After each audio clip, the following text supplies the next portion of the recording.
closely. "Why does Carmen being here bother you, Redford? If I recall, when I put that bug in your ear after my wedding that she'd said she intended to one day become your wife, you laughed it off. Has that changed?" "Of course that hasn't changed." "You're sure?" Sloane asked.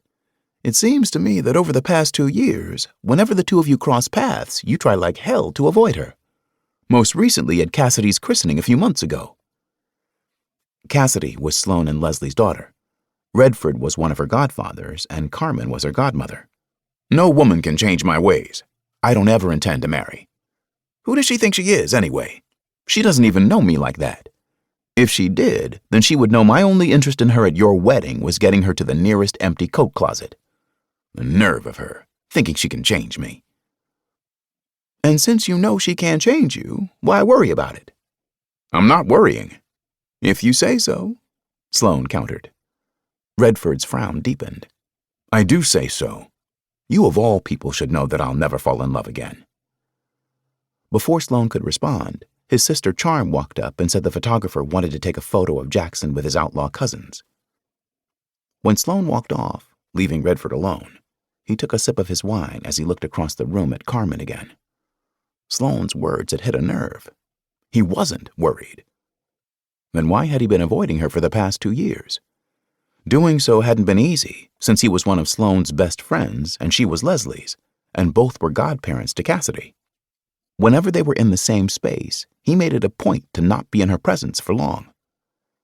He could clearly recall the day he'd first seen Carmen at Sloane and Leslie's wedding rehearsal 2 years ago. He would admit that he'd been intensely attracted to her from the first. It was a deep-in-the-gut awareness, something he had never experienced before. He hadn't wasted any time adding her to his must-do list. He'd even flirted shamelessly after they'd been introduced, with every intention of making out with her before the weekend ended.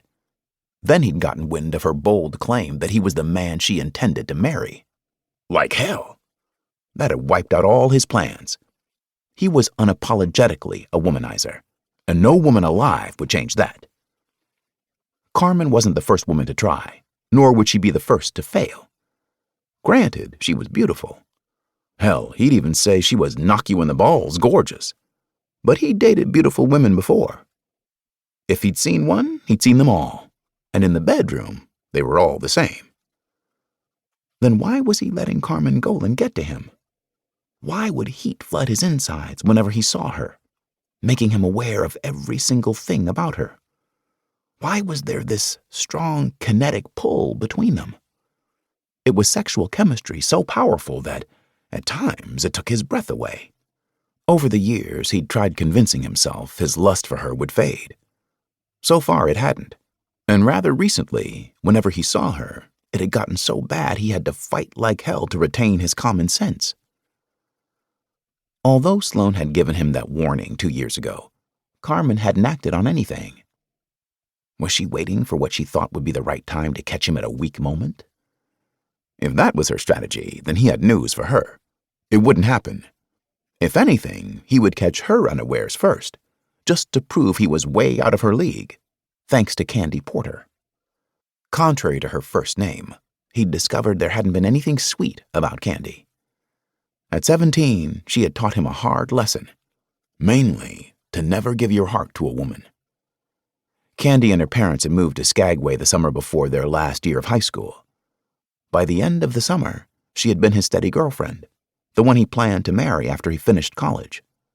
Those plans ended the night of their high school senior prom. Less than an hour after they'd arrived, she told him she needed to go to the ladies' room.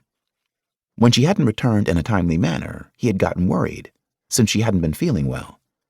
He had gone looking for her, and when a couple of girls said she wasn't in the ladies' room, he and the 2 concerned girls had walked outside and around the building to find her, hoping she was all right. Not only had they found her, they'd found her with the town's bad boy, Sherman Sharp. Both of them in the back seat of Sherman's car making out like horny rabbits.